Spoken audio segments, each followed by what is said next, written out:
Hello, everybody. I'm Sean Reynolds from Sportsnet, joined by Ken Weeb from Sportsnet. Together, we are Kenny and Renny, and this is a special edition of the Kenny and Renny Show. Every once in a while, some news happens that is just too big to ignore, Ken, and this strikes me as one of those days. We're going to have a great show here to break down Barry Trotz suddenly hitting the market, which just is, I think, has market of Winnipeg in an absolute tizzy here. And we're going to break it down with Arthur Staple, who covered Barry quite a bit during his time with the New York Islanders, can maybe explain to us or kind of give us an idea of why the heck this is happening. It seems very strange from the outside, although a lot of the conversation within the hockey world, I think some people were expecting this. We're also going to have Steve Wino join us, who covered Barry quite a bit during his time with the Washington Capitals and saw, him get that team over the hump to win the Stanley Cup.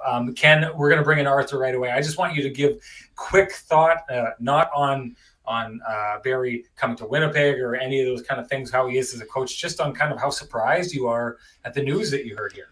Yeah, it's interesting. It's not a surprise that the Jets would be interested in Barry Trotz's services. The surprise is that he became available this offseason, I think, is the big news there. I've written a column at sportsnet.ca kind of diving into the why it makes sense for the Jets to be interested in Barry Trotz.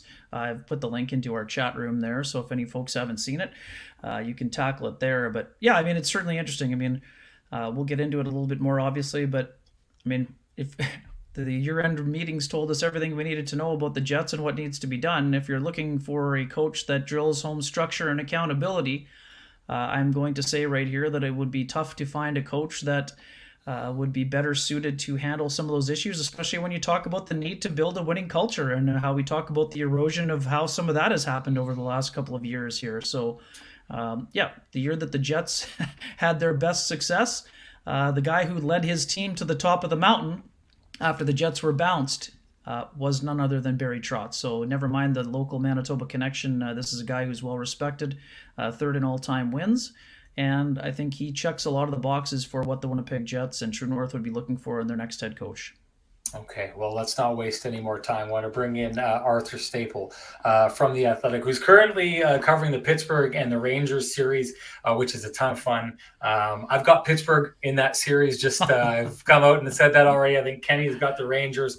Arthur, you're covering it, so maybe we need to keep you right down the middle there. But I want to get into the Islanders here. And when I think of this situation and what Barry Trotz has done in his short time with the Islanders, we know a lot of the numbers. I describe it like this, and I hope you can tell me if what I'm saying is disrespectful towards that Islanders roster. But I kind of saw the Tampa Bay Lightning, the team that won these last couple of cups.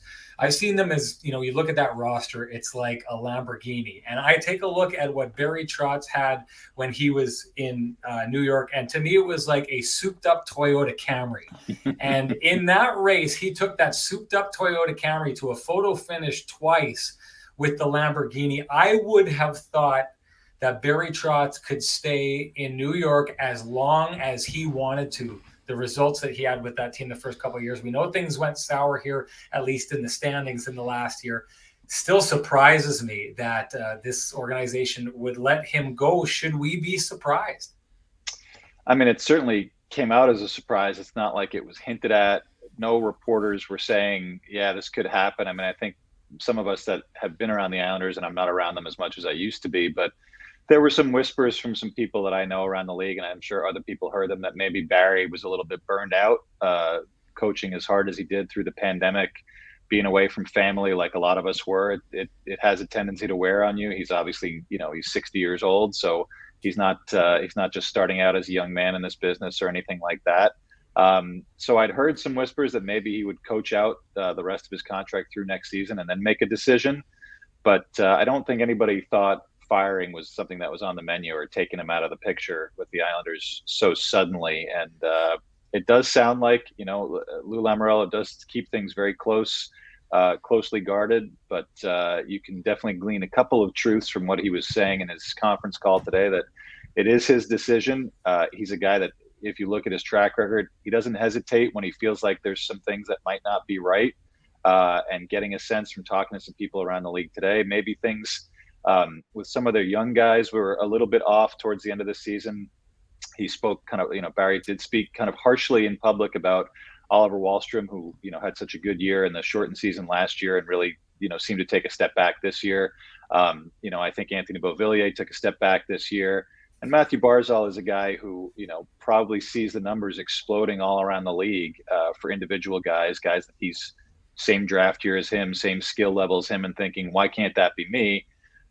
So it may have resulted in some contentious exit meetings. This happens a week after those meetings are done. You have to maybe put some credence to some people speaking up, whether it was the younger guys or the veterans, about relationships in the room. And Barry had 4 years there, a lot of success, playing a certain way, requiring a certain amount of effort. And at times that effort wasn't there for a lot of different reasons. And maybe the frustration boiled over a little bit that this team wasn't giving him what they were used to giving him. So it's a lot of factors. I think it's not just one thing, but one thing you can say is when Lou Lamoriello senses, an opportunity to make a change, he's not going to wait and see. He's going to make it. Arthur, super interesting. The new voice, quote unquote scenario was something that none other than Paul Maurice brought up himself here. What do you make of Lou's comments? And secondarily, I mean, the Islanders seemed to be like a team that didn't really quit right up till the end, even though they finished 16 points out. But the Islanders actually got better as the season went on for a lot of the time. So do you see that as being a valid reason, or in this case? The entire structure of their season was kind of messed up from the start. Obviously, the 13-game road trip to kick things off because their new building wasn't ready. The minute they get home, they get hit with a COVID outbreak. Lou is not the kind of guy to ask the league for mercy, so they really had to kind of suffer through it. One of the few teams that did, and that stretch definitely hurt them. Their first few home games where they didn't win for I think 7 or 8 straight. And then you're behind the 8 ball. By the time you get to Thanksgiving, if you're that far out, it's almost impossible in this league to overcome that, no matter how good you are. And they did have some good stretches, but I think you could see that some of their details were missing that have been kind of the hallmark of Barry Trotz's tenure there, really from day one when he came in, when the franchise was, kind of going through a roller coaster of emotions with the hiring of Lou's hiring of Barry away from the Caps, and then John Tavares leaving, all within kind of a 6-week span. I don't think a lot of people had any expectations about what this team was going to do. And then they put together 3 straight seasons, not necessarily of overwhelming regular season success, but showing that they were a team that was built for crunch time, winning 5 playoff rounds, 6 playoff rounds in 3 years, playing more playoff games, I think, than anybody but the Lightning during that stretch. They really established a benchmark, and I feel like not hitting that benchmark this season for lots of different reasons. Some of it having to do also with the roster construction, which falls on the GM's head. I don't think it led to a rift at all between Lou and Barry. I think it was more disconnect with the players and really disconnect with the style that they had built. And Lou clearly thinking that if they need stylistically to start going in a different direction, whether that's also with roster construction going into next season or just needing to play more young guys because they're really hamstrung by the cap, that maybe they needed somebody who was a little bit more encouraging of some of their more inexperienced players, and someone who could maybe get a little bit more out of that kind of, under 25 component of the roster, which is pretty thin for them, but still kind of necessary. You talked about players like Wahlstrom and Beauvillier and Barzal specifically, some of the young guys. I mean, I guess they're starting to get older there, but I had a conversation with Barry Trotz one time about Matt Barzal, who walked into the league as a point-per-game player, as a rookie. Blew me away when he came in.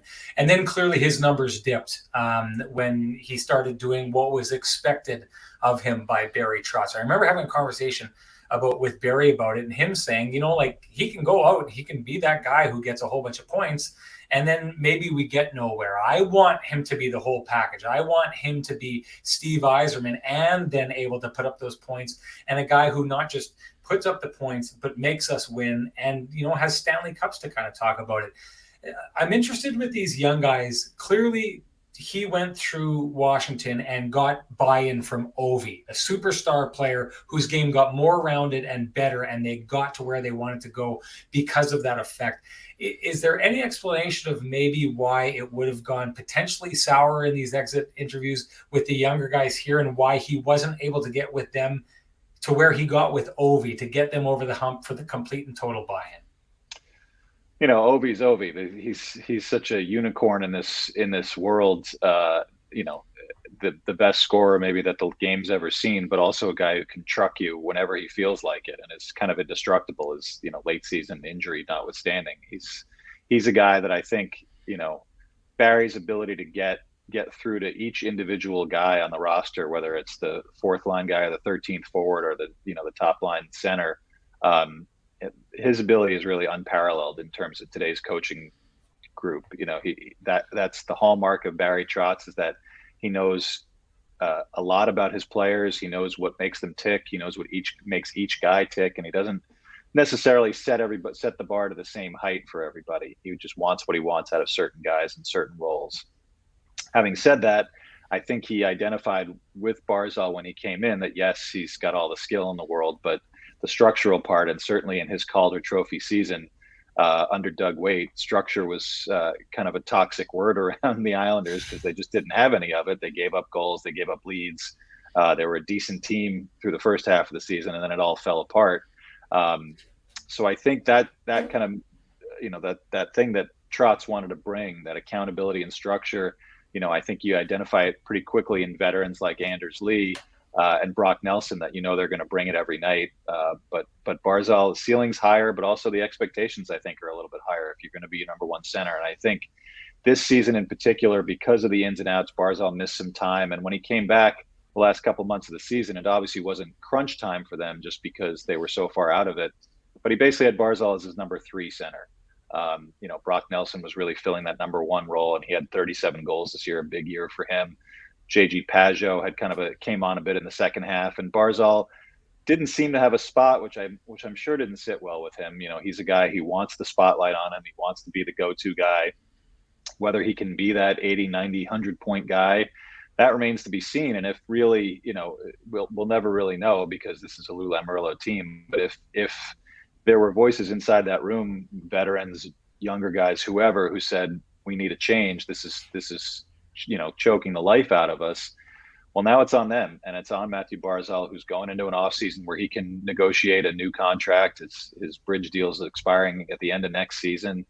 This is a big time for him. This is, coaching change. You want someone to come in who's going to bring out the best in him. And I think if they're going to start negotiating and he's going to be locked up here for 6, 7, 8 years at a big number, then it's got to, Barry Trotz got what he got out of him. And if Matthew Barzal wasn't thrilled with the whole way that they played, even with all the playoff success they had, now you got to put up, especially if the contract's going to be there and the new guys coming in to, and part of that mandate is, let's open it up a little bit and be more of an offensive style team. How big a factor was getting that accountability in those 2 runs to the conference final and pushing the Lightning to Game 7 both those times with what obviously looked to be an inferior roster? I mean, it's huge. Like Sean said, this wasn't a roster that anybody looked at and said, this is going to be a back-to-back conference final team, or get within a double overtime in the bubble in Game 6 or a puck in Game 7 of making the finals and probably winning a Stanley Cup last season, because they were clearly a better team, I think, than Montreal. But, to be able to do that, to maximize what you've got out of them, it's got to be a lot of luck. They can't really have too many injuries. And I think, luck played a huge part in the bubble, where they got and Adam Pelech, their top defender, back from a long-term injury. And that was, played a big part in how they play. They were pretty healthy going into last season's playoffs, aside from Anders Lee, and got a lot out of their defensive structure, and produced enough goals to get through 2 rounds and get to a Game 7 in the conference final. I think the way that they've been built, really, that's Barry Trotz. That Barry, one of his strengths is to identify what his team needs. I think in Washington, the way that the Islanders played wouldn't have worked. He had too many high-end guys. They just, they have a lot more. They had a lot more skill up and down the ice on D. This was a team that I think he felt in 2018 needed to play a certain way. It became their calling card. They were tough to play against. I'm sitting here watching the Rangers in Pittsburgh and seeing Sidney Crosby have one of his best first few games of a playoff. And the reason is because he got stuck playing the Islanders 2 of the last 3 first rounds, and they completely took him out of any of his greatness. And it's a skill, and it's impressive that they built that in such a short time on the island. But also, like I said, it's hard to play that way. They had some key injuries. They obviously had the COVID, and to just sort of snap your fingers and pick that style back up is difficult to do. And they really, Also, I think, not to be overlooked, they traded Devon Taves, who's, now getting Norris Trophy votes in Colorado on their top pair. They traded Nick Leddy last summer. The plan was clearly to save some money and try to allocate it somewhere else. Didn't really come to fruition on their D. Ended up with Zdeno Chara and Andy Green manning their second and third pairs on the left side. And I think it showed this year that failure by Lou Lamoriello last offseason left Barry Trotz and his team in a bit of a bind in terms of how they play defensively. And it took a little while for Chara to get comfortable. And again, he's 45 years old. He's not going to do what a younger guy can do. So I think part of this really is a bit of an indictment on Lou Lamoriello, that you got to build a better roster to give to whoever's the next coach, to be able to even fulfill the style that they've built, the reputation that they've built as a shutdown team. You know what, this may be a little bit unfair, and if it is, you can step back or handle it how you want to. We take a look at this Jets roster. Clearly, we're doing this show because there's a ton of excitement. A Manitoba boy, Barry Trotz, is now suddenly available. And the Winnipeg Jets are a team that needs a coach. Now, I see parts of the Washington Capitals in the Winnipeg Jets. Tons of high-end skill. A lot of guys, able to put the puck in the net, but kind of needing to get over the hump. So I see parallels between those two teams. I see parallels between the New York Islanders, who are a bad defensive team before Barry Trotz got there, and then suddenly went from being one of the worst defensive teams in the league to one of the best defensive teams in the league. The Jets could sure use that. They sure could use the get over the hump aspect of it. Again, it may be unfair because I don't know how much you know about this Jets roster, but from the outside and what you see of what this Jets team are and what their needs are, how good of a fit, or maybe a better question is, what could Barry Trotz do with a roster like that? You look at the jobs that he's taken in after he was in Nashville, after he built up what he built, Washington and the Islanders, like we said, very different scenarios coming into those situations. Washington, as you pointed out, a team that had been in the playoffs a lot of years, hadn't had the success, had a core that produced, massive numbers and really good star players, but just not a lot of, mental and physical fortitude there to get through long playoff runs. And it took a few years, but they finally did. And obviously he won. And then he turns around and it's more of a, building a team up mentally and roster wise, from having missed the playoffs 2 years. Their star player leaves in Tavares, and both successful jobs and very different, I think, sort of projects that he undertook. So I feel like for him, he's going to have his pick of jobs. It seems pretty clear. He vaults right to number one on the list, on a pretty impressive list of coaching free agents that are out there right now, with a lot of jobs available. I think we've already heard that, Philly might push hard for him. If I'm Tom Fitzgerald in Jersey, Lindy Ruff, all respect to him, a great coach for a long, long time, but I'm putting in a call to see if he wants to come fix what's wrong in New Jersey. And there's a lot wrong there. I think Vegas, which already has a pretty good coach in Peter DeBoer, is probably exploring whether or not they want to move on from him and put in a call to Barry Trotz. I think even Vancouver, similar situation with another great coach in Bruce Boudreau. Did they suddenly say, hey, Barry Trotz is available? Do we want to make this change? So I think the first question for Kevin Cheveldayoff and for Winnipeg ownership is, how hard do we push to try to get this guy? And it's got to be hard, because he's going to, I don't know that he's going to make a decision in the next week or anything. It's going to be as quick as the turnaround from Washington to the Islanders. But it could be very quick, because there's going to be a lot of people that are making a strong push for him because they know what he can bring to their program. And I think the second part is, when you look at some of those teams, what's the most appealing situation for him? I'm sure being back in Canada is probably appealing to him family-wise. I know Winnipeg isn't really the place he calls home anymore in Manitoba, but he's got lots of strong ties there. Maybe that makes it more appealing to him than for some other people that might be coming in cold. And the roster is certainly good. There's a good core there. I think, you look at a guy like Blake Wheeler, who's been a good captain in this league for a long time. It's almost like an Anders Lee type situation. You have a guy who has the ear of his teammates, even through some of the failures that they had this season. You want to see that there's guys there that can spread the message that Barry's going to bring. And I think Wheeler is certainly, as the little I know about the Jets, is widely regarded as one of those guys. So that's probably a good foundation. And then you've got a goalie who's in Connor Hellebuck, who's a Vezina winner in the last couple of years, and whatever struggles he's had. I think the interesting thing for me is all of Barry Trotz's assistants, which includes Mitch Corrin, the Islanders director of goaltending, still have a year left on their deals, because he had a year left on his deal. Are those guys going to be let out of their contracts? Is he going to be able to bring a guy like Mitch Korn? Because Mitch Korn is a goalie wizard, and if there's a guy that could use a little bit of a reboot, it might be Connor Hellebuck. So that's an interesting one to keep an eye on, even if they do get Barry Trotz, whether he can bring Mitch Korn with him, or whether he'd even want to go. If there's talk, maybe Mitch has been around a long time and he wants to maybe retire or not hump around the league anymore. But it'll be interesting to see not only where Barry lands, but who he's able to bring along and bring in. But I think of the teams you look at that are kind of the front line, these are the teams that need a coach that might be aggressive. Winnipeg's at the top of the list for a lot of reasons, and obviously the close ties make that maybe even put them even up a little bit higher. Arthur, we know it's a game day, so we'll get you out of here on this one. I know you and I talked about Andrew Kopp on your podcast after the deal, and I think a lot of Ranger fans might have thought I was a little bit off my rocker when I suggested Kopp might be one of the most important trade deadline acquisitions.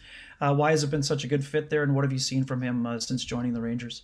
I keep meaning to ask you for the lottery numbers, Ken, because that was you were dead on that one. Yeah, I mean, you just saw the goal that he scored in Game 3, shorthanded goal. He's got a goal in each of the 3 games. Been about as seamless a fit on that line with Artemi Panarin and Ryan Strome as you can imagine. He was even a good fit before, when he came in when Strome was hurt for a couple of weeks.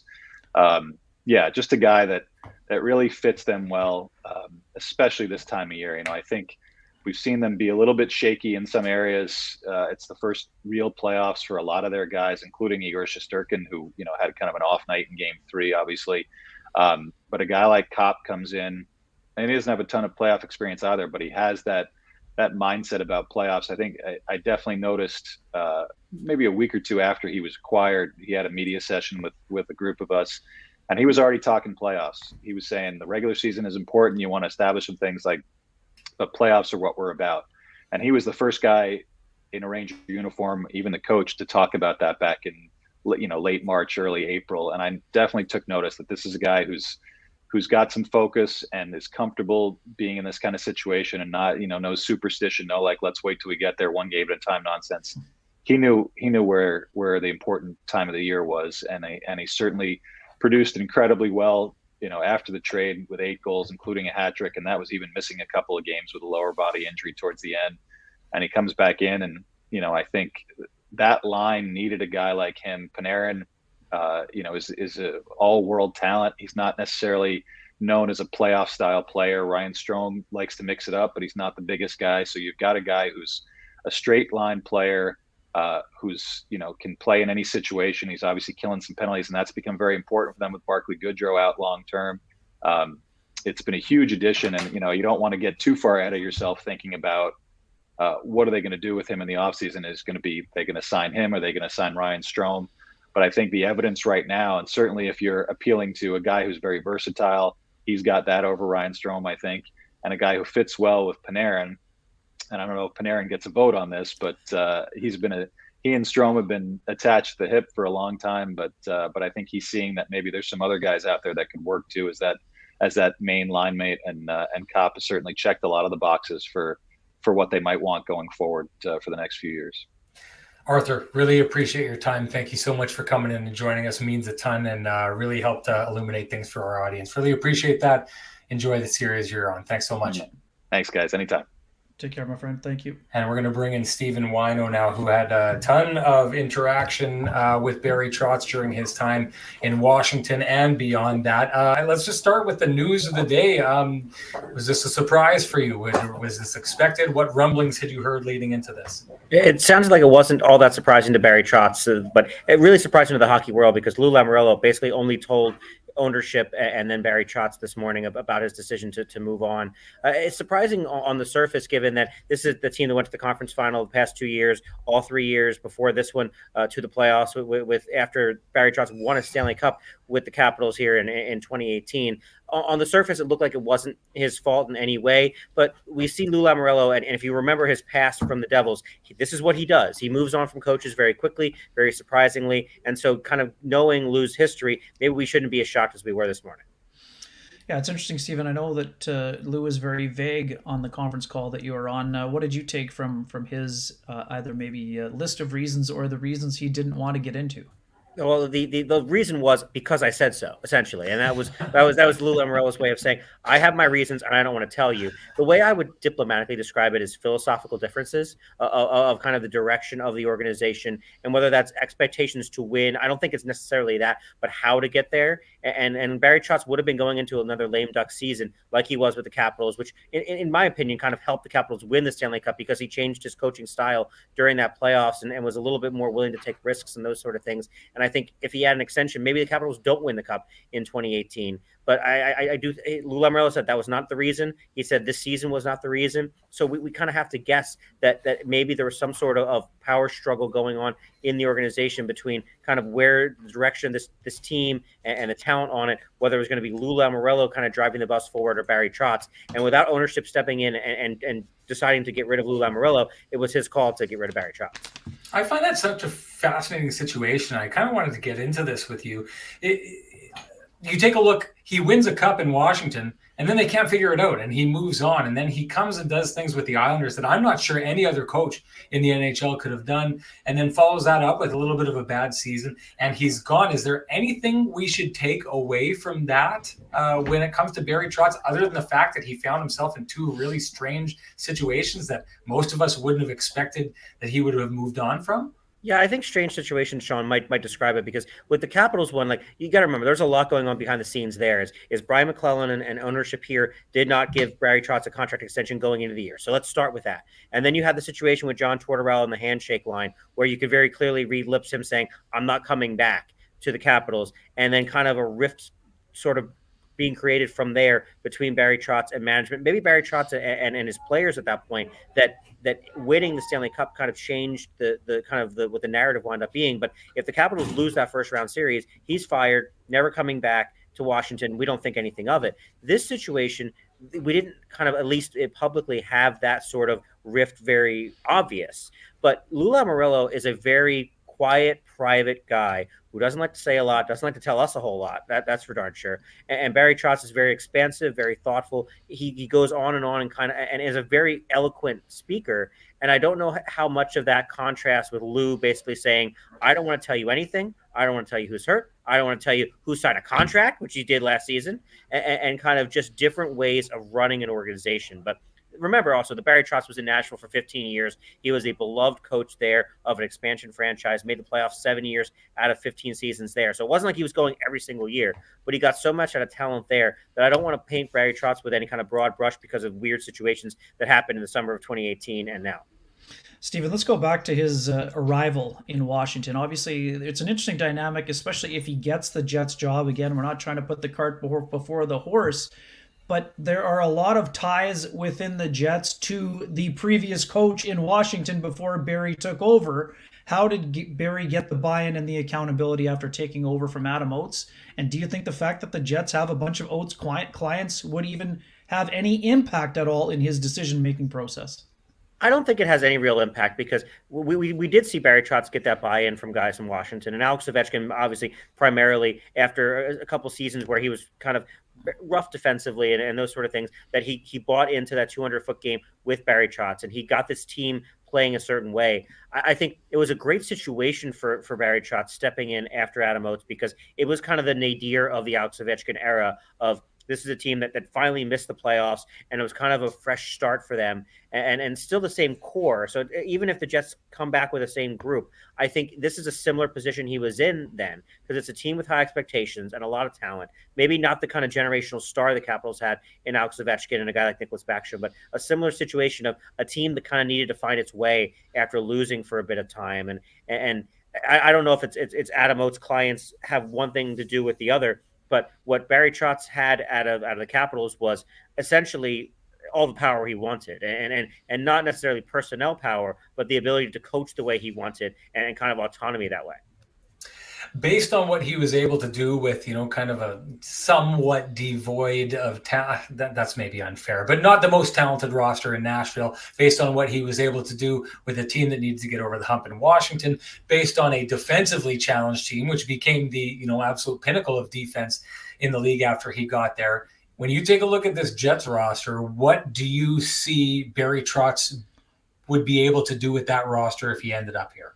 Whatever he wants. And that's the thing that makes Barry Trotz one of the best coaches in hockey. Is he is so good at coaching to his personnel. When he had a team in Nashville that had less talent, that wasn't spending to the cap, he coached to that and had that team win. When he had Alex Ovechkin and guys who could get up and down the ice and also had a big, heavy team, that's how he catered his style.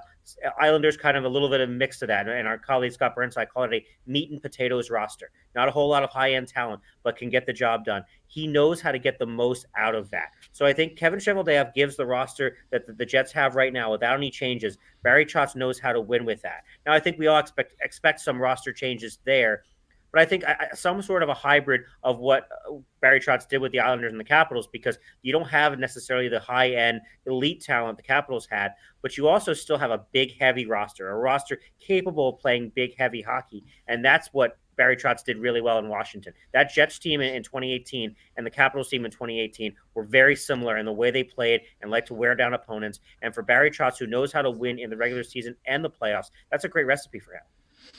Well, I know you talked about Alex Ovechkin and the buy-in. For me, part of what I wrote about in my column today is I think that the Jets are in a similar position as the Caps were. I think Barry Trotz came in and convinced Alex Ovechkin, if I shave 2 minutes off of your ice time now for 82 games, you're going to be the best version of yourself come playoff time. Could you see him doing that with Blake Wheeler? And would he have the personality to be able to convince Blake Wheeler that that was what is best for the hockey team? If he doesn't, I don't know who would. And I think given Barry Trotz and what he's been able to do in hockey, he walks in with a certain gravitas to any room, right? Like he can come in with that Stanley Cup ring. He's got the third most wins of any coach in NHL history. And yes, he can point to Alex Ovechkin if you're Blake Wheeler and say, I took Alex when he was not a young player, when he was still many years into his career, and kind of molded his game to being able to win in the playoffs. And now we're seeing from Alex Ovechkin now with Peter Laviolette having to play a little bit more. But what Barry Trotz did is an economy of minutes situation with Alex Ovechkin of okay, we're going to get you your 2 minutes every power play. You're going to be able to score that way. But when you're on the ice, we need you to back check hard. We need you to defend. We need you to do those little things. Because if you do that, then you're going to score 40, 45, 50 goals, and you're going to produce, and you're going to be able to peak come playoff time. Now, Blake Wheeler isn't the kind of specimen Alex Ovechkin is in terms of being able to avoid injury and those sort of things. So I think Barry Trotz is going to have a little bit of a different challenge there with someone like Blake Wheeler than he did with Alex Ovechkin. That kind of almost like wearing down on him to say, look, we need you to, we know you're going to play every game, but we need you to play every game and manage your minutes correctly. But it's a challenge that I think if Barry Trotz wants to stay in coaching, and we've heard all these rumors now about management, it's certainly a fascinating challenge for him to take over in his hometown. Steve, you are the perfect guy to tackle this question with. I've covered a little bit of Barry Trotz. What always blew me away with him was he would come right out and talk about, this player had a bad game, and he'd say it because he'd already said it to the player. And I always described it like this: Barry Trotz is the kind of coach that pulls the skeleton out of the closet and holds it up for everybody to see, so that it's okay to address the skeleton, that it's not that big of a deal. Winnipeg, for the longest time, as long as Paul Maurice was in charge, was the opposite. They never introduced a negative thought. They didn't like to talk about these things.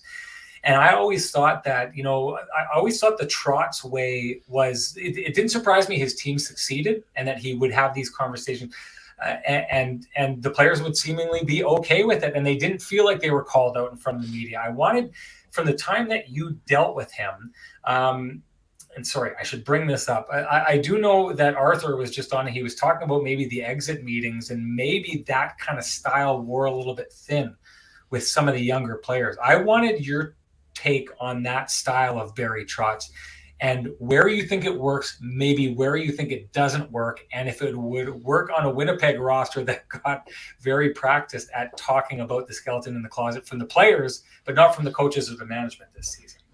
Yeah, I'm really interested in that because I think after winning a Stanley Cup, he has more ability to do it, right? Like I think before he won, I think it did wear on Capitals players that he would kind of criticize them openly to them and to us. That maybe I think if he had stayed longer there and not won a championship, it would have been a problem. So that's where it's maybe an unknown, and maybe it did wear on some of the Islanders guys. But to me, that says more about their inability to handle criticism than anything else. And honestly, that's not the reason they lost a Game 7 or a Game 6 to the Tampa Bay Lightning in Eastern Conference Final. But I think Barry Trotz knows how to kind of make guys put their ego behind, and I think the Jets could use a little bit of that, of saying, "Look, I know I'm a guy who's been here for a while. Whether you're a captain or a big money player, a Mark Scheifele, a Blake Wheeler, those kind of guys, Nikolai Ehlers, that it's not about you." And I think Barry Trotz was really good at that with Alex Ovechkin, is saying, for all you've done for this league as a player, it's not about you, it's about the team. And sometimes I'm going to criticize you to yourself, to your teammates, to the media, and you're going to have to be okay with that. And maybe this is a generational thing. Maybe younger players in general don't like that. But I also think younger players don't like what Lou Lamoriello did and said, not explain why he made a move and kind of explain, okay, this is the reason why, because players and kind of younger generation want to know that answer. It'll be fascinating to see if he gets this Jets job, to see how the older players on this roster, who I don't want to say they've been entitled or coddled over the years, but they felt very comfortable in their spot there, to get challenged a little bit. Because having some feathers ruffled is going to show a lot of character out of guys, of getting pushed a little bit. And I think the Islanders, the thing with the Islanders, they weren't used to having success. They had not made the playoffs. This was kind of a guy who had won, and it was a different kind of job for Barry Trotz to turn them into winners. What the Jets have is to maybe toughen guys up a little bit and teach them how to be winners and how to kind of handle the losing part, or handle some of the struggles, because Lord knows Barry Trotz has been part of some of that too. He has had his losing years. He got fired in Nashville. He's had struggles. He had this season where everything went off the rails for the Islanders. And he's almost the perfect guy to do it, more so than a John Tortorella type, because he's done it so recently. And I also think he has an empathy to him, Barry Trotz does, of kind of his son and kind of everything he's done in the community, and just how respected of a human being everybody knows he is in the business, that if you're not going to listen to him, you're in trouble. One other quick one. We know that dollars and cents played a big role in his departure from Washington. We know he's reported to be making in that $4 million range, and we know there is a ton of interest. What does winning a bidding war for Barry Trotz have to look like for the Winnipeg Jets, or whoever else gets his services at the end of the day? Well, it seemed like in 2018 it was a year and a money thing, and that the Capitals, the deal that Barry Trotz was kind of automatically got from winning the Stanley Cup was a 1-year extension at his previous salary, which was under $2 million. I think the money aspect of it is he wants to get paid a living wage. He wants to get paid in the Stanley Cup winning window. So that's the $4 million range. That we're talking the John Cooper, what used to be the Joel Quenneville sort of money range now, in that $4 million area. I think if you match that, that's fine. But I think Barry Trotz wants some security. He doesn't want to take a 2 or 3 year job thinking he's going to be a lame duck in 2 seasons. I think with the next job he goes, he's 59 years old now, he wants to know he's going to be there for several years. And whether that's a team that's a contender now or kind of on the doorstep to being contender, I think ponying up years is going to be as important as ponying up money. And I also wonder about personnel control. And that's not necessarily being the general manager, but having some say over what the roster looks like, because I think Barry Trotz at this stage of his career wants a little bit of that.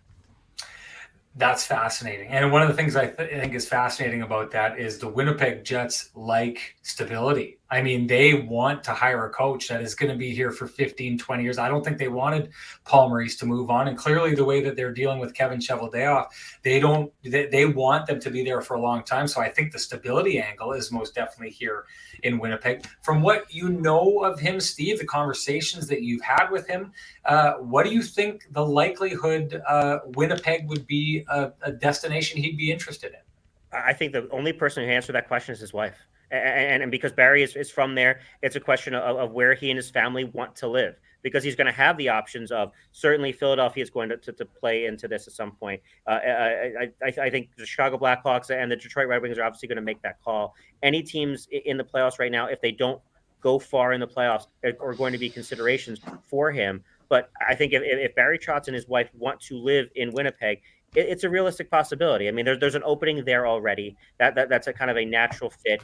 But as our colleague Pierre Lebrun wrote a few minutes ago, that he's going to take a week or so and kind of decompress and figure out kind of what he wants out of kind of move out of his next job, whether it's management, whether it's coaching, kind of what kind of expectations he might want, because he wants a Stanley Cup ring, and he has a Stanley Cup ring already. But this is a guy who wants to win and kind of loves being around hockey. It's just kind of, where does he feel like he can win? And does he think a roster like the Jets puts him in more a close position to that to somewhere that, like the Philadelphia Flyers. And I think that's one of the big questions hockey wise, in addition to kind of lifestyle.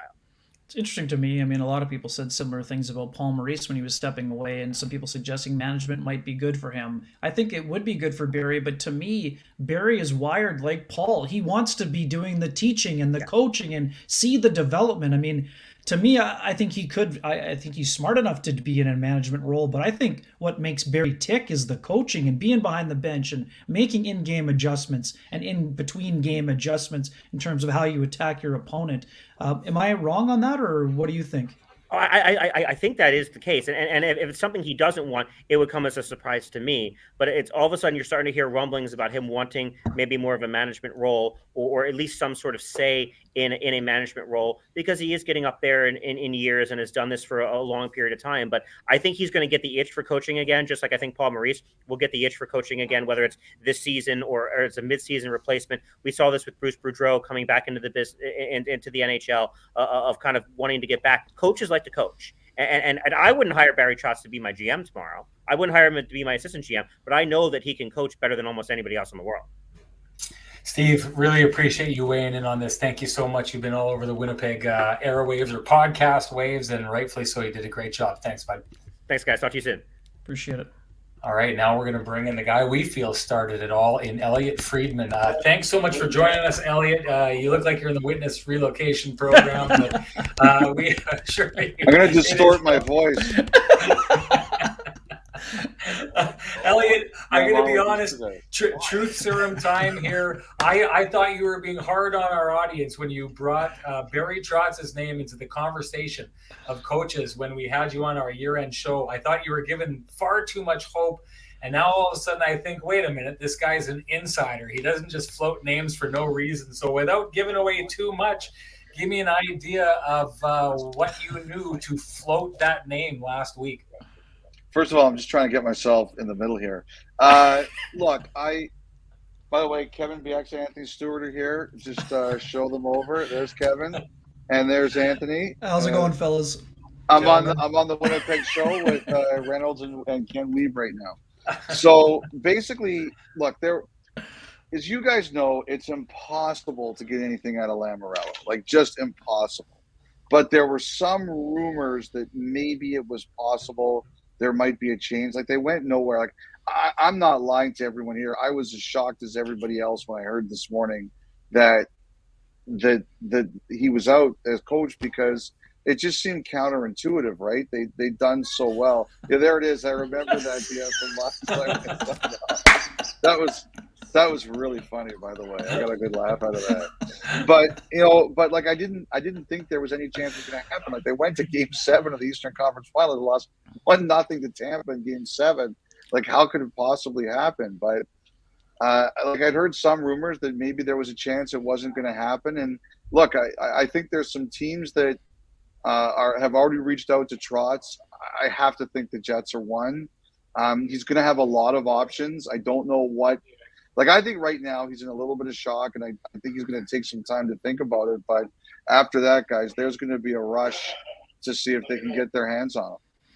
Elliotte, I just asked Steven this too. I mean, what does winning a bidding war for Barry Trotz look like, and what do you think is important to him at this stage of his career, knowing that he's already won and all of those things? To me, he seems like a guy who loves a challenge. That's also part of his DNA.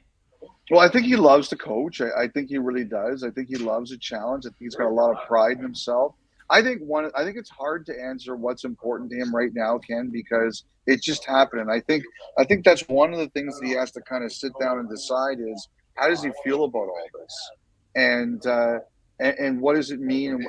Like he could sit for another year at $4 million and kind of just wait. But I think there's going to be some teams that are really go after him hard.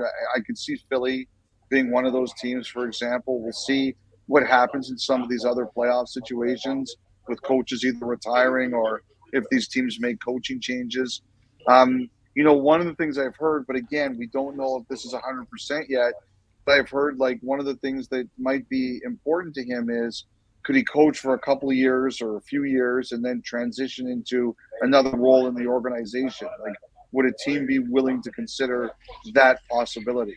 So I think that that's one of the things he's going to have to do over the next couple of days, maybe weeks, guys, is just breathe and see where he is and what's important to him. I mean, look, I can see the attraction, him coming back to Winnipeg. It's his home province. He'd be an absolute knock it out of the park home run hire for you guys. I just think, there's going to be a lot of competition. To the point that you were just making about him being a home run hire, I'm trying to think, there's issues in the dressing room have been talked about. Definitely sounded like the way the players were talking about. Lots of talent, defense, kind of void of defense, trying to get over the hump, all these kind of things that are the calling card of this coach. I'm wondering, Elliotte, if you think that there is a hire that the Winnipeg Jets that would handle as many of their issues in one fell swoop that would be better than Barry Trotz. I would tend to say no. I mean, there always could be someone, you never know, but guys like one of the things that I'm curious about here, look, like you guys are looking for structure. Nobody, I mean, that might as well be Barry Trotz's nickname, Barry Structure Trotz. Like that's what he does. You guys are looking for someone who will ignite some excitement in the market. Barry Trotz's name would ignite excitement in the market. He brings instant credibility with himself. Like there's not a person in the game who doesn't think a ton of him as a coach and someone who can create a winning environment. He's got a great reputation as a person, like just as a human being. He treats people really well. There's nothing bad about it. I don't see what's bad about it. Like, you guys are there. Could you see anything that's bad about Barry Trotz in Winnipeg? Nothing. Not at all. And Elliotte, I mean, to that point, I mean, what you've been reporting about Mark Scheifele and his exit meeting, how do you think that Mark would respond to news of Barry Trotz potentially being the next head coach based on what he wanted to hear from Kevin Cheveldayoff and company? Well, Ken, if you want to win, what's the problem? Like Mark Scheifele talked about, he wants to be on a team that can win. You guys name me a better coach that Winnipeg could hire right now. I mean, I'm sure that there's going to be other good coaches out there. I totally believe that. But if you want to win, you look at Barry Trotz the last few years. He took Nashville from nowhere to one of the top organizations in the league. He took Washington, a team that historically couldn't put it together, and got them to the Stanley Cup final and won it. Like, he went to the Islanders when they lost Tavares, and everybody thought they were going to be a dumpster fire, and he turned them into an absolute force to be reckoned with. Like 1-0 to Tampa in Game 7 last year. And then we saw how Tampa just wiped out Montreal. Like, what can you not like about that? Now, is it possible that maybe he puts like some limits on players in terms of, you have to think about this before you think about that? Yeah, maybe. But if I was coming off the kind of season that Winnipeg came off, where I was really disappointed, I would sit there and say, holy smokes, like, we just made ourselves better. Here's something. I think he's almost a perfect fit in every way, but one way that he seems to have quite a different philosophy is, Chevy is a guy, you talked about Lamoriello not wanting to let anything out. Chevy's the exact same thing. He's quiet. He doesn't want his business done in public. Chipman is quiet to the point that he doesn't really address the media anymore. He puts out special statements. Trotz says whatever is on his mind. If players are struggling, he talks about it openly. Do you see the way that Barry Trotz handles the media, handles the openness of his dressing room, the way that he does, being a clash or something that would be problematic for Kevin Cheveldayoff and the Winnipeg Jets organization? No, I don't think so, because I think you can meet and talk it out. And first of all, like Lamoriello, what he hates is, and what Chevy hates, is speculation on players and things like that, right? Like, Barry Trotz is not going to do that. Barry Trotz is not going to walk out there on a Tuesday morning and say, hey, Sean and Ken and the rest of the Winnipeg media, get your Mark Scheifele trade rumor started because we got something going on. Like, that's just not going to happen. So I think that people like Lamoriello and Cheveldayoff don't have to worry about that. I think, the one thing I do think, and I remember Kevin just stepped out here now, but Ryan Kessler always used to talk about this in Vancouver, that he hated when Alain Vigneault criticized them because it gave fans the license to do that, right? And maybe Cheveldayoff and Trotz would have to have a conversation about, this is not Nashville, this is Winnipeg. And if you say, a player had a bad night tonight, everybody's going to run with it. And maybe sometimes you have to be a little bit more careful with that. But I think that's the kind of thing that a coach and a GM can work out. Elliotte, you talked about the structured element. I mean, what do you think it would mean for Connor Hellebuck to have a coach that would bring the type of structure that would make life a little bit easier for the guy between the pipes? Oh, I think so, because one of the things that, he tries to do, and you can't always do it, but he tries to make goalies know, like, this is where the shot should be coming from. Because we're going to make an effort to send the puck over there and not here. We're going to make an effort to let them go there and not here. Hockey's too random a game to always do that, but it gives you a better idea of how to prepare. And that's what he's really good about. I mean, you take a look at goalies under Trotz, they tend to do very well. Very well. Our previous guests were talking a little bit about this. Sounds like with the exit meetings in New York, that the younger players, it may have worn on them a little bit, the kind of game that they were being asked to play, maybe the criticism in the media. This Winnipeg Jets team, do they look like a team that's primed to be able to accept that message or to accept playing a different way as long as it means winning? Because from the outside, it looks like their refusal to accept that seems to be the problem. Yeah, maybe that's true. Sean, you're there, but I think when I went back and I watched a lot of the Jets postseason interviews, right? And to me, it was players crying out for, we need someone. We need to snap ourselves into line. And, the right coach can bring purpose to you. And I think what these players are saying is we need to be snapped back into line. And Barry Trotz is going to walk in there with the gravitas to say, this is how we're getting you back into line. And they're going to listen because last year sucked, right? And, does it mean you can't, maybe your offensive numbers take a bit of a hit or things like that? Yeah, but I think anybody that's worth having on your team is going to care more about W's than they will about another point here and there. I think there's a lot of people, like you ask all those Capitals, they all have a Stanley Cup ring because of what they bought into with Barry Trotz, right? Like a lot of them were great players, but they won because them and Trotz banded together to find a way. And I think like the same thing with the Islanders. I know this year really sucked for them, but until this year, and a lot of people are going to look at it and say, they had a ton of COVID in the 13-game road trip. But I think a lot of people are going to look at it and say, look at what this team did the last few years, and we could buy into that. Like I just think, like, for example, for argument's sake, if Trotz ends up in Winnipeg, immediately you're a better team. Immediately, without doing anything, you just believe you're a better team. You know that player A is going to be here, player A is going to be there, B is going to be there, player C is going to be there, and this is your role, and this is your role, and this is Ken. You write the columns. Sean, you throw the commercial break. Like everybody knows what their role is. And Sean, you don't write columns, and Ken, you don't throw the commercial break. That's not your job. Okay, that's the way it works with Barry Trotz and Lou Lamoriello. Yeah, definitely going to stay in my lane here. We know you got to get you going here. What do you think it will mean for Pierre-Luc Dubois and Adam Lowry to go with Team Canada to the Worlds? And obviously, Adam voiced some of the frustration in terms of how tough it was to find a sweet spot with having his dad as the head coach. And we know that Dubois had such a nice bounce back year, but what do you think it'll mean for him to, after a frustrating year in terms of the wins and losses, to be able to have that Hockey Canada experience at the end of it so that it's not a 4-month off season?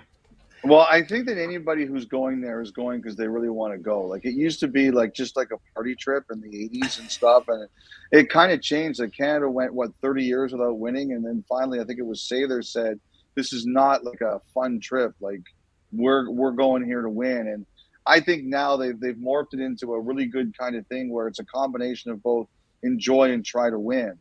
And, Dubois, we don't know what his situation is going to be. We're all trying to figure this out.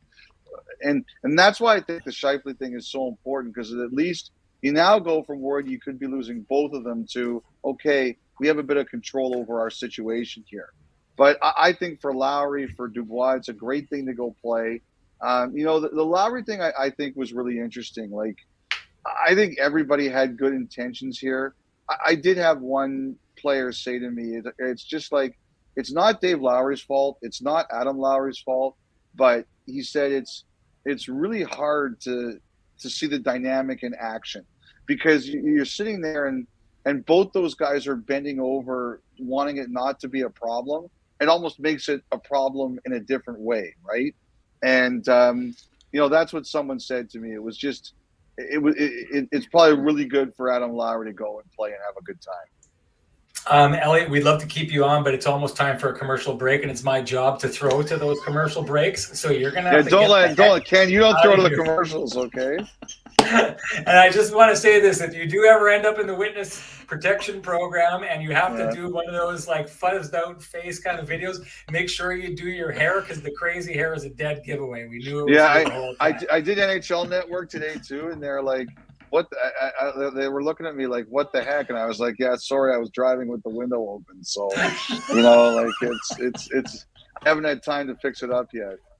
When it comes to the insider stuff, you get the best from Elliotte Friedman, but when it comes to the hair game, you get what you get. I learned that a long time ago. Elliotte, thank you so much for joining us. It means a ton that you took the time to check in with our audience. Thank you so much. No worries. Always happy to come on, Winnipeg, guys. Take care. Thanks. See you later. Appreciate buddy. it. Let's get into it, Ken. This is an interesting one. I do know the last time we did this, some people had made some comments afterwards that they didn't feel like they've heard enough from you. Let's get into it and kind of discuss what we think about this entire thing. I'm just going to give you the free buffet. That's the best way to do it. Grab the plate, your forks, knives, get at it. What do you think? Yeah, this is something that I'll be surprised. Again, I know there's competition for Barry Trotz's services. I will be surprised if the Jets don't make a concerted effort to make this happen. I mentioned it in my column, and we've talked about it before. I think at the end of Paul Maurice's tenure, I think he was making somewhere in that $3 million range. So I don't see them being scared off by the sticker price. I think that, even though we know that it has been a tough time for True North in terms of the finances and not having any sellouts and the pandemic and all those things, I don't think that paying Barry Trotz $4 million or slightly higher will be a deterrent in this pursuit.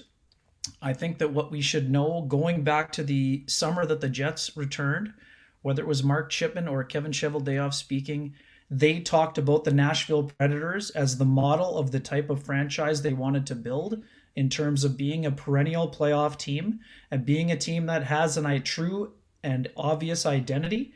And we know, David Poile did a great job of putting the roster together, but we know the driver of the Nashville Predators bus during those 15 seasons was Barry Trotz.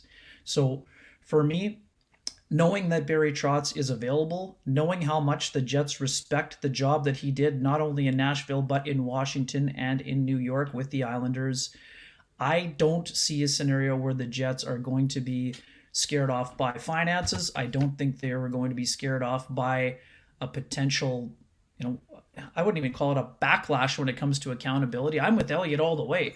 The Jets were crying out. Those were pleas for help. Those were pleas for help that we heard at the end of the season. And I think that Barry Trotz immediately attacks all of the things that the Jets are looking for. He hits every single target. And I think this is something where, yes, I think the Jets will respect that Barry Trotz might need a little bit of time to sift through this and to consider some other options. But this is one of the situations we talk all the time. It was very tough for the Jets to even get a seat at the table in terms of talking to Alex Pietrangelo. I don't think the same impediments would apply in this situation. Barry loves Manitoba. We know his roots are here. We know this is where he got his coaching start with the Dauphin Kings after a back injury forced him to stop playing. We know his ties to the Manitoba Bisons program, and we know that Barry loves a challenge. And I think that he would look at this Jets scenario and at the roster, as you mentioned, as being something very similar to when he took over in Washington. He loved hearing all those stories and all the prognosticators saying, "Oh, you can't win with Ovechkin. You can't win with this roster. They're always going to run into the big bad Penguins or somebody else to get in their path." I think that is something that Barry Trotz would absolutely relish the opportunity to try to help rebuild and rehabilitate where things are at in terms of the franchise. And I think the Jets will basically go to the end of the earth to try to make this happen. Well, they should.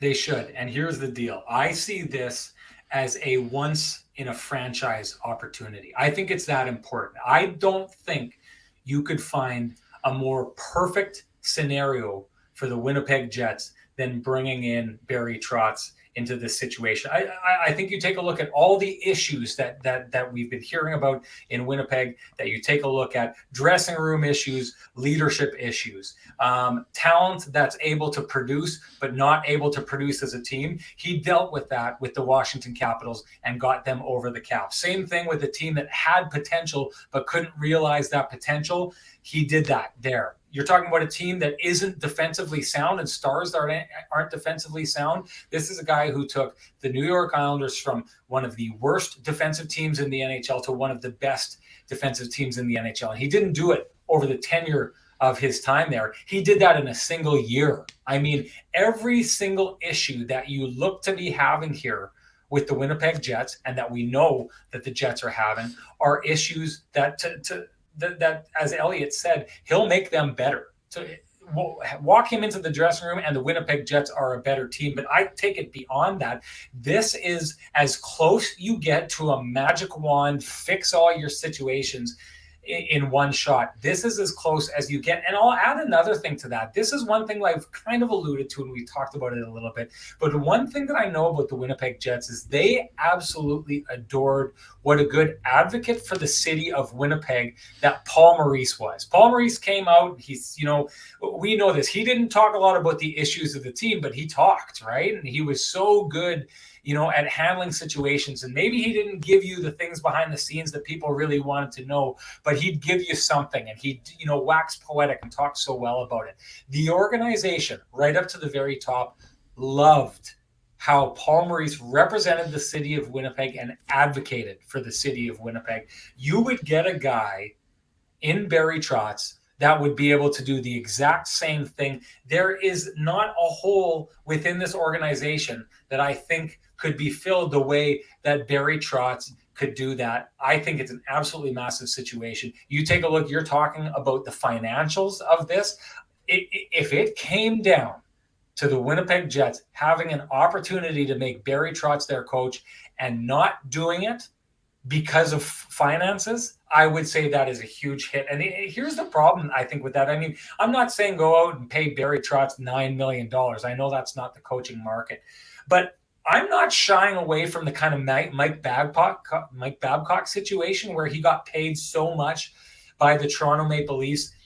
And here's why. You tell me this. Do you think Blake Wheeler, who makes $8.25 million next year, has a greater impact on turning the Jets into winners next year, or Barry Trotz if you brought him into the dressing room? I mean, this is one of the things that I've always kind of found not fascinating, but strange about the NHL not wanting to pay high-end coaches and pay them money. Is there really anyone out there who's going to have a bigger effect on turning your team around than your head coaches? And if not, then is he not worth the kind of money you're paying the players who are supposed to take your team above and beyond? This to me is an absolute no-brainer.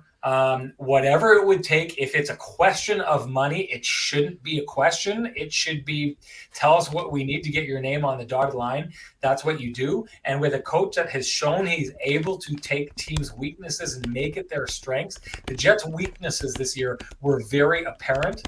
And if you've got a coach who can take that and turn that around the way he did so quickly in Washington, the way he did so quickly in New York, and the way he did so consistently while he was in Nashville, to me, this is an absolute no-brainer. Get the job done. It's an investment in the brand, in the hockey team, and in everything else. So for me, I think that money won't be a factor. It'll be if Barry wants to coach here, if he wants to be back in Manitoba. Again, we don't know if this is part of his bucket list, but I would imagine for a guy who grew up in Manitoba, there would be some curb appeal to coaching in Manitoba. We know it's been a hard year emotionally for Barry. He lost his mother, who's been her tragic passing, but I think that there will be a tug for Barry to potentially be in his home province. But again, there'll be other teams interested obviously as well. But I think that there would be tremendous appeal for Barry Trotz to be in this market and to try to help turn the franchise back around. Well, and to add to that, Ken, we did for Hockey Night in Canada, we did a New York Islanders game earlier this year. This was something we weren't able to get into the broadcast. I thought it was phenomenal. We talked to him about his time as the head coach of the University of Manitoba Bisons. The pride that he has in coming out of that program, and not just that, but the pride that he has in Western Canada. And he went on to name, the coach of the Golden Bears and the coach in Calgary and all these different coaches and the effect that they had on hockey and how that group went out, not just to go out and try to build their own programs, but to build Western Canadian hockey. He said that it was a meeting of the minds, that they went out and they wanted to take and put Western Canadian hockey on the map. And what they would do, he said, when he started out, is you'd go into the opposing coach's dressing room, and he said it was an education every time. It wasn't guarding trade secrets. It was like, let's get better. I want you to be better because you make me better. And that mindset that he talked about, we never got that story into the broadcast, but I thought it was a fascinating show of respect and pride by Barry Trotz about where he came from and what Manitoba and Western Canadian hockey did in its contribution towards hockey in general. So I can't help but think of a man that felt that kind of pride in Western Canadian hockey at that time wouldn't in some way find value in being back in Winnipeg and kind of raising that level here at the NHL. It would almost be the full circle. I started building this house from the very foundation. I dug the hole in the ground. I put the footing down. I built the basement walls. I put on the floor. And here I am now tacking in the weather vane for the final, piece of this entire project. I think it's interesting. Final thing that I'll say before you have the last word here, Ken, is, Elliotte kind of alluded to it. Sounded like there was, as crazy as it seems that the New York Islanders would let Barry Trotz go, sounded like there were some rumblings, having to do with the idea that maybe that wasn't going to work out there. I think there's some rumblings and been rumblings out there in the hockey world that maybe, just maybe, the Jets have positioned themselves ahead of the pack in some ways in their pursuit of Barry Trotz as head coach. So I don't think it is one of these things where we say, yeah, would the Winnipeg Jets be interested? I think we're at the stage where we know that the Winnipeg Jets are interested, and not only do they know, but that they've positioned themselves in a way to try and lead the charge for his services. I don't think this is something that Winnipeg, I'm not saying it's happening. I'm not saying it's a done deal. I'm far from saying that, but I think Winnipeggers should be excited about the prospect of Barry Trotz potentially ending up in Winnipeg. Yeah, just one quick one for me. I mean, we know how much Manitoba means to Barry because when the Caps won the Cup and when he was leaving the Caps for the Islanders, his stop with the Stanley Cup on his day with the Cup was in Dauphin. I mean, Barry spends his off seasons in Kelowna these days. He has for a long time, and I was super fortunate. I was going to drive up, and in a lot of ways, I wish that I would have. But it just didn't work out for that weekend to make the 4.5-hour drive to Dauphin or whatever it is. But Barry took the time to do about a half an hour phone call with me, thanks to Kimber Auerbach with the New York Islanders PR staff. He helped set that up. But Barry was in the arena, Sean, before one of the many events. He had me on speakerphone and he was going through his autograph, like signing. He committed to signing a bunch of things for the community. And they had this lineup where people, they were raising money. And, he knew the magnitude of what it meant for the community to have someone who coached the Dauphin Kings bring back the Stanley Cup to that hometown, and what kind of memories that would mean for the community, whether it was having it at the rink or at the hospital or those things.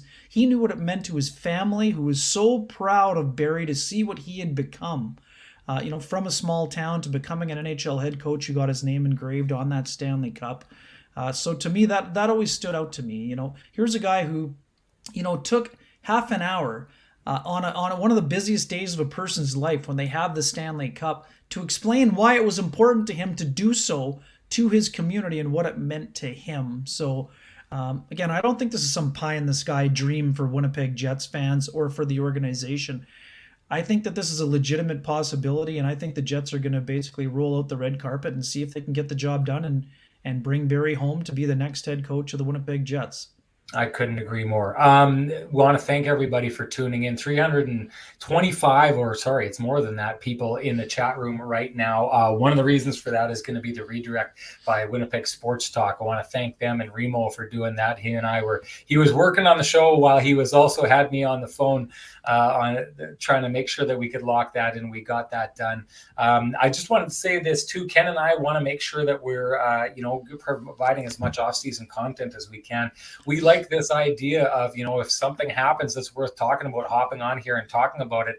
We're pretty much on board with doing it anytime that we would need to. And the fact that everyone here responded so well to this really encourages us to do that more. So stay with us in this space. We would like to be back doing this quite a bit during the off season. If that signing ever happened, believe me, we would be doing a show. If there's interest or rumors coming up about either trades, we'll be hopping all over that too. So please stick with this space. The fact that so many of you showed up for this means a ton to us. Thank you, as always, to our audience who are just the absolute very best. It means a ton to us that you all took the time here today. Ken's got one more thing to say. See you Wednesday. We're going to have a Manitoba Moose preview show prior to Game 3 between the Moose and Milwaukee Admirals. We know the Moose are down 2-0. In their series, but we're going to spend some time talking Calder Cup playoff hockey on Wednesday. And speaking of hockey, we did the show Friday about the Winnipeg Ice. They're up 2-0 in their series with the Moose Jaw Warriors, and that series is moving to Saskatchewan for the next 2 games, Tuesday and Wednesday at 8 p.m. So, but please join us 5 to 6 on Wednesday as we help tee up the Manitoba Moose and Milwaukee Admirals.